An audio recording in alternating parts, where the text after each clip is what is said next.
जैसे ही रात होती मेरे पति कहते मैं आकर अपनी माँ के पैर दबाऊंगा, दोनों अंदर से बंद हो जाते और बहुत समय बीत जाता। मेरे पति रात के 1 बजे मेरे पास आते और मुझे शक हो गया तो एक रात मैं बिना सांस लिए लेट गई। मेरे होश उड़ गए जब मेरे पति ने पैर नहीं दबाए और हजारों लड़कियों की तरह मेरे साथ शामिल हो गई जिनकी शादी हो जाती है। और पहली रात को वो कमरे में कांव ओढ़कर अपने पति का इंतजार कर रही थी। मैं भी जैन का इंतजार कर रही थी। एक अजीब सी बेचैनी थी क्योंकि यह रिश्ता मेरे माता पिता की पसंद से हुआ था और मैं जैन को पहले से नहीं जानती थी। इसीलिए मेरे दिमाग में चलचित्र की तरह विचार घूम रहे थे कि वह कैसा होगा और उसका मेरे प्रति व्यवहार कैसा होगा। मैं उन सभी विचारों में खोई हुई थी।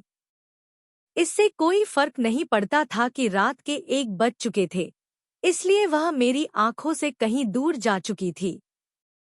कभी मैं दरवाजे की तरफ देखती तो कभी अपने हाथ पर टंगी घड़ी से समय देखती। क्या मेरी तरह सभी लड़कियों के पति गर्मी की पहली रात को ऐसा करते हैं? ऐसे भी दिन थे जब मुझे कमरों में घुटन महसूस हो रही थी।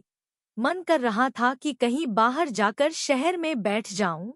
अचानक मुझे अपने बगल वाले कमरे से कुछ अजीब सी आवाजें सुनाई देने लगी। वो आवाज राहत देने वाली लग रही थी क्योंकि जिस समय मैं हमारे घर आई थी मैं दरअसल अपने कमरे में थी, लेकिन मुझे सबकी आवाजें सुनाई दे रही थी। उठकर बाहर जाने ही वाला था कि अचानक लाइट चली गई। रात के 1 बजे थे और अचानक दरवाजा खुला। अंधेरे में मैं अपना चेहरा ठीक से नहीं देख पा रहा था। मैं डर गया। उसने पूछा, तुम इतनी देर से कहाँ थे? मैं कब से इंतजार कर रहा हूँ। कोई अपनी दुल्हन के साथ पहली रात को ऐसा कैसे कर सकता है? मैं कब से तुम्हारा इंतजार कर रहा हूँ। जैन ने कहा, मैं अपनी माँ के कमरे में था और मैं माँ के पैर दबा रहा था और शादी से पहले भी मैं हर रात अपनी माँ के पैर दबाता हूँ। पहली रात को मैंने इस बात को नजरअंदाज किया कि वह जैन की माँ है और उसकी माँ की देखभाल करना उसका कर्तव्य है, लेकिन मैं इस बात से हैरान था क्योंकि यह जैन के लिए रोजाना की दिनचर्या बन गई थी। वह शाम को अपनी माँ के कमरे में जाता था और दोनों रात को 1200 या 1 बजे अंदर से दरवाजा बंद कर लेते थे और वह चुपके से कमरे में आ जाता और मेरे साथ लेट जाता। मेरे पति का यह रवैया मुझे थोड़ा संदिग्ध लगा कि मेरे पति इतनी देर तक अपनी माँ के पैर क्यों दबाते रहते हैं। एक दिन मैंने मन ही मन दृढ़ निश्चय कर लिया कि कमरे में वह मेरे साथ जो कुछ भी करते हैं उसका राज मैं छिपा कर रखूंगी। मेरा नाम नेहा है, लेकिन सब मुझे प्यार से परी बुलाते थे। मेरी उम्र 22 साल है। कई लड़कियों की तरह मैं बहुत अमीर या गाड़ी बंगले वाले परिवार में पैदा नहीं हुई, बल्कि मैं बहुत गरीब परिवार में पैदा हुई। मेरा कोई भाई नहीं था। हम 3 बहनें थीं। मुझसे बड़ी मेरी 2 बहनें, जिनका नाम तनु और मैला था। वो मेरी सगी बहनें नहीं थी क्योंकि मेरे पिता ने 2 शादियां की थी। जब मेरे पिता पहली बार मिले तो उनकी पत्नी उन्हें 2 बेटियां देकर इस दुनिया से चली गई थी और उनकी मृत्यु हो गई थी। हुआ यूं कि वह किसी बीमारी से पीड़ित थी और इस कारण पूरी तरह से मर चुकी थी। पापा बेटा चाहते थे। उनकी पहली पत्नी अब इस दुनिया में नहीं थी, इसीलिए बेटे की चाहत ने पापा को दूसरी शादी करने पर मजबूर कर दिया। अब पापा ने मेरी दूसरी शादी कर दी और शादी के 1 साल बाद ही मेरा जन्म हो गया। जब मैं अपनी माँ की कोख से पैदा हुआ तो पापा बहुत खुश हुए और कहते रहे कि अब भगवान ने मुझे बेटे के रूप में देखा है, लेकिन उस दिन उनका चेहरा पीला पड़ गया था। जब बेटा होने के बजाय मैं पैदा हुआ तो मेरे पिता ने इस बात को इतना दिल पर ले लिया कि वे भी खाट पर जाकर लकवाग्रस्त हो गए। हम इतने अमीर नहीं थे, न ही कोई कमाता था और हमें घर बैठे ही सब कुछ मिल जाता था। नहीं, आज की दुनिया में ऐसा है। मैं इतना अच्छा इंसान हूँ जो दूसरों की मदद करता हूँ। मेरी दोनों सौतेली बहनों की शादी उस समय हुई जब मेरे पिता ठीक थे और वह अपने घर में गृहिणी थी। वह साल में एक बार हमारे घर आती थी, नहीं तो कभी नहीं आती। मैं भी उस समय बहुत छोटा था। माँ बहुत परेशान रहती थी क्योंकि हमें 2 वक्त की रोटी भी बड़ी मुश्किल से मिल पाती थी। माँ हमेशा यही सोचती रहती थी और कहती थी कि काश मेरा एक बेटा होता तो वह हमारे घर का बोझ उठा लेता। मेरी माँ लोगों के घरों की सफाई, बर्तन धोना और झाड़ू पोछा करना करती थी। ये सब काम करके मेरी माँ हमारा पेट पालती थी। मुझे 10वीं के बाद पढ़ाई का बहुत शौक था, लेकिन मैंने भी स्कूल छोड़ दिया क्योंकि इससे आगे की पढ़ाई मेरे बस की बात थी। बस इतना ही कि मेरे पास किवा भाई खरीदने के लिए पैसे नहीं थे। माँ काम पर चली जाती और मैं पूरा दिन घर के कामों में बिताता और कभी-कभी माँ मुझे भी काम पर ले जाती। मेरा बचपन ऐसे ही बीता। वो बहुत प्यारी, कोमल और नाजुक लड़की थी, दूधिया रंग और बहुत अच्छी दिखने वाली। जब भी मैं अपनी माँ के साथ बाजार जाती तो लोग अक्सर मुझे देखकर मेरी माँ से कहते कि ये आपकी बच्ची जैसी नहीं लगती, ये तो चीनी लड़की जैसी लगती है, क्योंकि मेरी आंखें और नाक चीनी लड़की जैसी थी। क्या दिन थे! मैं 16 साल की थी और पढ़ना चाहती थी, लेकिन जब घर की तरफ देखती तो माँ को देखकर उदास हो जाती। सोचता था कि वो हमें खाना खिला रही है, पापा की दवाइयों का खर्चा कितनी मुश्किल से उठाती है। मैं कभी-कभी रो पड़ता था और भगवान ने हमें कैसी जिंदगी दी है, मेरी माँ के लिए क्या किस्मत लिखी है, भगवान कुछ तो दया करो। अपनी माँ की किस्मत के बारे में लिखते हुए मैं कभी-कभी सोचता था कि काश भगवान ने मुझे लड़का बनाकर भेज दिया होता, ताकि मैं अपने माता-पिता के बुढ़ापे में उनका कुछ सहारा बन पाता। लेकिन आखिर कोई कुछ भी सोच सकता है। मैं अपनी माँ के जीवन के बारे में बता रहा था कि कैसे मेरी माँ ने मुश्किल समय में मुझे पाला और मेरे पिता की देखभाल की। लेकिन सच तो यह है कि उनकी जिंदगी मेरी जिंदगी से कहीं बेहतर थी। मैं जिस जिंदगी से गुजर रहा हूँ, उसकी कोई कल्पना भी नहीं कर सकता। अगर आप भी मेरी जिंदगी के बारे में जानेंगे, तो आप भी यही कहेंगे, क्या भगवान मेरे जैसे किसी के लिए ऐसी किस्मत लिख सकते हैं? भगवान किसी दुश्मन को भी ऐसा न दे। मैं अपनी कहानी कहाँ बताऊं? मैं शुरू करता हूँ। मेरे पास कोई शब्द नहीं है। यह बात उन दिनों की है जब मैं 22 साल का था। मेरे लिए कई रिश्ते आने लगे थे, लेकिन मैं अभी शादी नहीं करना चाहता था क्योंकि न तो हमारे पास इतने पैसे थे और न ही मेरी माँ। अगर मैं दहेज दे सकता था और शादी का खर्च उठा सकता था, तो मैं अपने लिए आने वाले किसी भी रिश्ते को मना कर देता था। एक दिन जब मेरे लिए एक रिश्ता आया, तो मेरी माँ ने तुरंत हाँ कर दी। मुझे आश्चर्य हुआ कि मेरी माँ ऐसा क्यों कर रही है। जब मैंने माँ से पूछा, तो माँ ने बताया कि जैन नाम का एक लड़का है। वह बहुत अच्छा लड़का है और मेरे दोस्त का परिचित है। उसने बताया कि एक ही लड़का है, उसका कोई भाई नहीं है। उसकी 2 बहनें हैं जिनकी शादी हो चुकी है और वो अपने घर में रह रहा है। मैं चाहती हूँ कि तुम्हारी शादी वहीं हो जाए। मेरी बस यही इच्छा है कि तुम बहुत खुश रहोगे। लड़की की अपनी कपड़े की दुकान है और खूब कमाती है, इसीलिए मैं तुम्हें किसी चीज की कमी नहीं होने दूंगी। वो अच्छे लोग हैं, मुझे पसंद है। बाकी आप बताओ, आपको क्या लगता है? मैं भी यह सुनकर खुश हुआ कि शायद कोई मेरी किस्मत बदलने आया है। उन्होंने कहा कि हम शादी करके अपनी बेटी को अपने साथ ले जाएंगे और आपको चिंता करने की जरूरत नहीं है। घर में भगवान का चिराग है, सब कुछ है। हम दहेज भी नहीं लेंगे। अब मेरी माँ उनकी बातों से बहुत खुश हुई कि मैं शुक्रगुजार हूँ कि उन्होंने दहेज नहीं मांगा।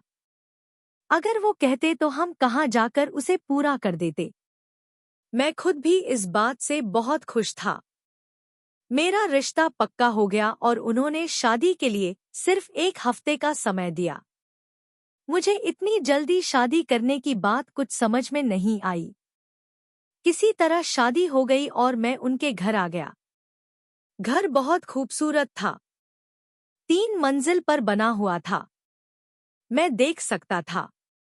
एक पल में हैरान हो गया जब मैं अपने कमरे में आया। कमरा भी अच्छे से सजा हुआ था।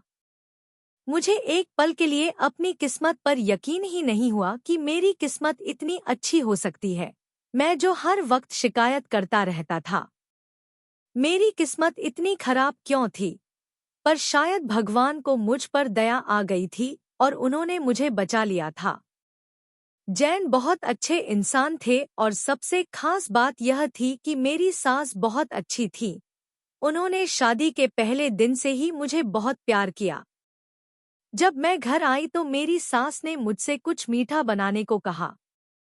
मेरी माँ ने मुझे सब कुछ बनाना सिखाया था, इसीलिए मैंने खीर बनाई। मेरी सास और मेरे पति ने मेरी बहुत तारीफ की, जिसे सुनकर मुझे बहुत अच्छा लगा। शादी को इतना समय बीत चुका था। अब तक मेरी सास मेरे लिए बहुत सारे काम करती थी। मेरे कपड़े धोती थी, कमरा साफ करती थी, खाना बनाती थी। मैं रानी की तरह मजे ले रही थी। मैं बहुत खुश थी कि मुझे अच्छा पति मिला, पर उन लोगों की तारीफ सुनकर मेरी सांस फूलने लगी थी। बहुत कम था। ये लोग बहुत अच्छे थे। मैं खुश थी, लेकिन मेरी सास के बारे में एक बात बहुत अजीब थी कि सुबह जब मेरे पति अपने काम पर चले जाते थे, कुछ समय बाद मेरी सास भी मुझे बिना बताए चली जाती थी। कुछ दिनों तक मैंने कोई सवाल नहीं किया, लेकिन उसके दैनिक मामलों को देखने के बाद मैं खुद चिंतित थी कि वह कहाँ जाती है। एक दिन जब मैंने पूछा तो उसने बताया कि उसकी एक सहेली है जो यहाँ से थोड़ी दूरी पर रहती है और मैं उसके पास जाती हूँ और वहाँ अच्छा समय बिताती हूँ। मैंने भी उसकी बात पर यकीन कर लिया। मैंने उससे कभी नहीं पूछा कि वो कहाँ जाती है। जब भी शाम को घर आती तो आकर मेरा सारा काम कर देती, यहाँ तक कि मुझे कमरे में लिटा देती। बहुत प्यार करती थी माँ। ऐसे ही समय बीतता गया और एक दिन जब मुझे पता चला कि मैं माँ बनने वाली हूँ तो मैं बहुत खुश हुई। मेरे पति भी खुश हुए और सबसे ज्यादा मेरी सास बहुत खुश हुई। उन्होंने मेरा बहुत ख्याल रखा। मुझे किसी भी चीज की कमी महसूस नहीं होने दी कि मेरी माँ मेरे साथ नहीं है। वह मुझे माँ से भी ज्यादा प्यार करती थी, मेरा सारा काम करती थी और तो और रात को खाना खिलाती, दूध पिलाती और फिर जब तक मैं सो नहीं जाता मेरे पास बैठती। वह मेरे पास आकर बैठती और मेरा सिर सहलाती। मेरी सास बहुत जवान दिखती थी। 1 महीना हो गया था। एक दिन अचानक मेरी तबीयत खराब हो गई। मेरे पति मुझे अस्पताल ले गए। वहां डॉक्टर ने चेकअप किया। डॉक्टर ने जो अगला काम किया, यह सुनकर मेरे पैर उखड़ गए।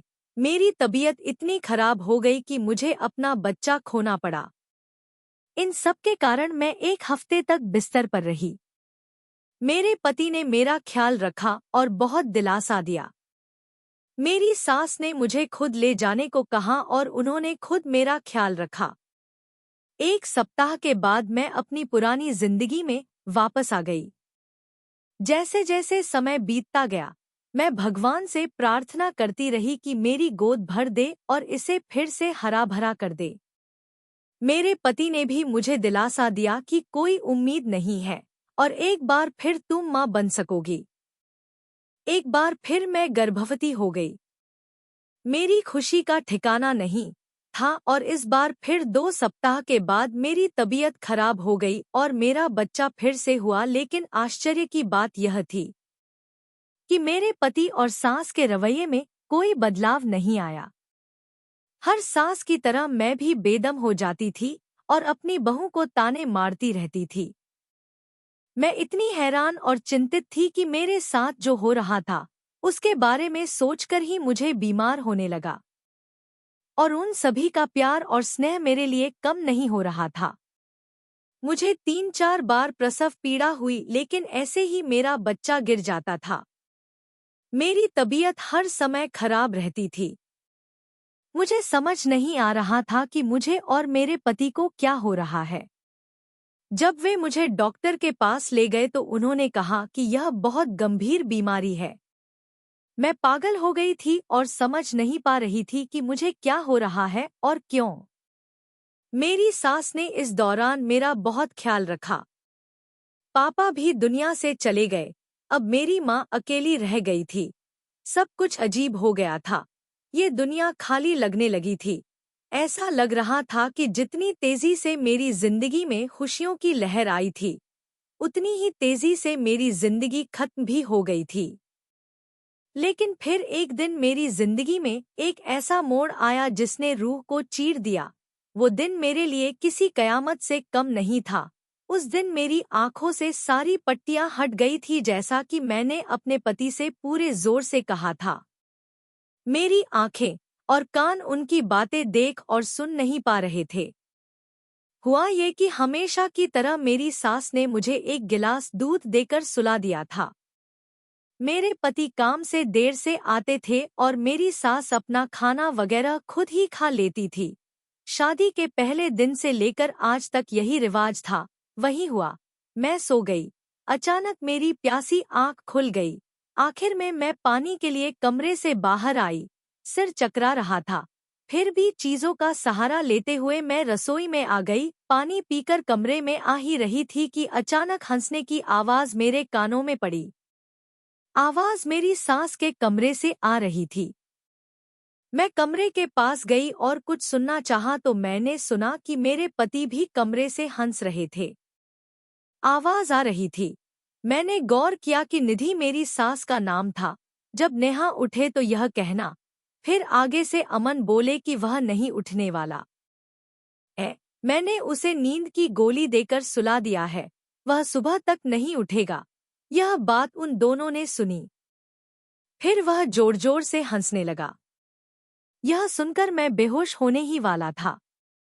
मुझे अपने कानों पर यकीन नहीं हो रहा था कि आज तक मैं नाइट्रेट की गोलियां खाता रहा हूं।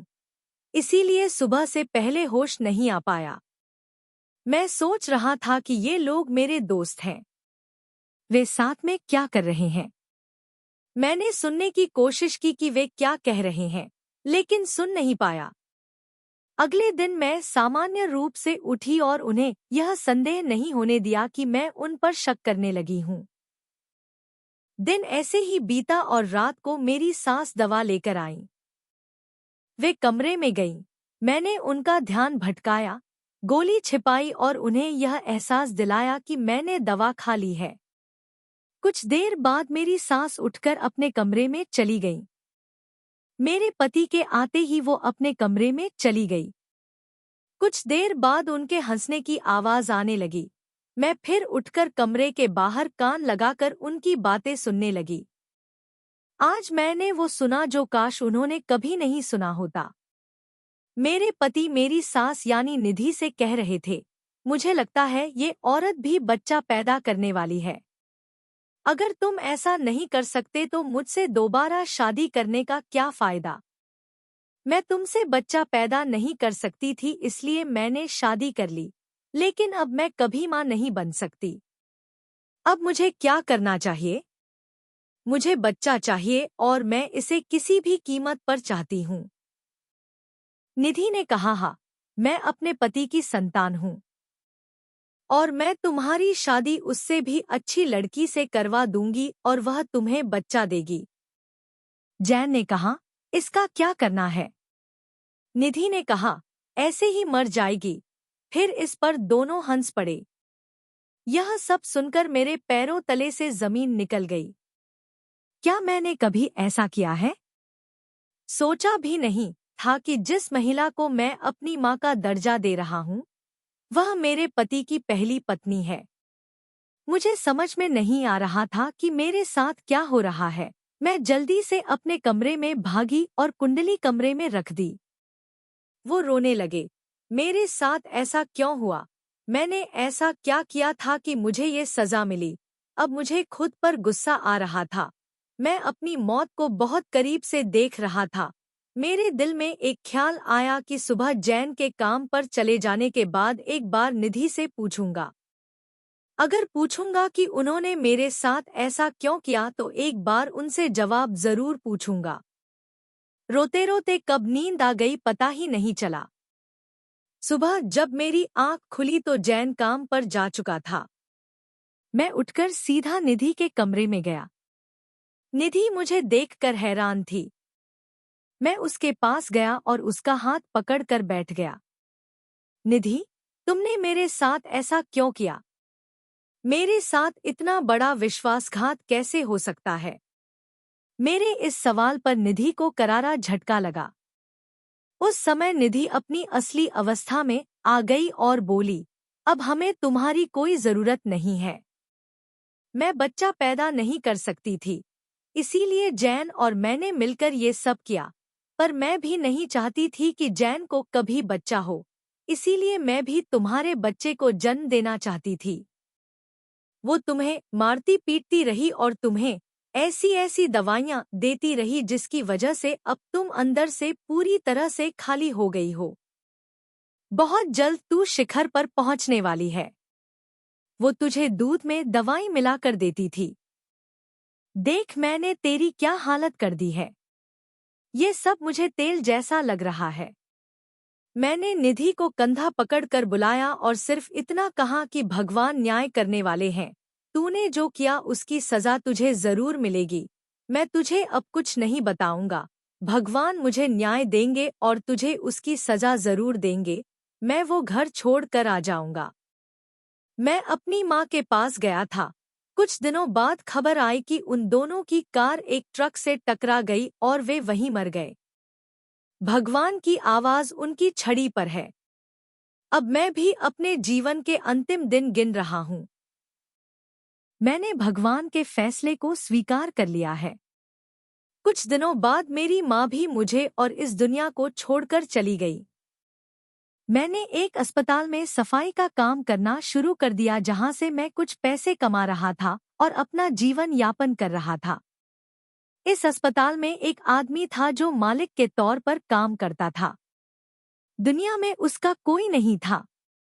उसकी पहली पत्नी मर चुकी थी और उससे उसे कोई संतान नहीं थी। वह मुझे बहुत खुश रखने की कोशिश करता था। उसका नाम रमन था। रमन के साथ समय बिताते हुए मुझे लगा कि जिंदगी फिर से खूबसूरत हो रही है। एक दिन जब रमन ने मेरे दिल की बात कही तो उसने मुझे कोसा। हम दोनों ने कोर्ट में शादी कर ली। रमन का घर बड़ा नहीं था, बस 2 कमरे थे और वो बहुत अच्छे थे। वो मुझसे बहुत प्यार करता था। रमन ने कई डॉक्टर्स को दिखाया था। जैन से मेरा इलाज करवाया और आखिरकार मैं फिर से उम्मीद से भर गई। कुछ महीने बाद हमारे घर एक सुंदर बेटे ने जन्म लिया। आज मुझे दुनिया की हर सुख सुविधा मिल गई थी, लेकिन जैन की बातें आज भी मेरे दिल को चीर देती हैं। दोस्तों, ये आज की बात है। अगर आपको कहानी पसंद आई हो तो कृपया इस वीडियो को लाइक, शेयर और कमेंट करें। अगर आप मेरे चैनल पर नए हैं तो चैनल को सब्सक्राइब करना न भूलें। धन्यवाद।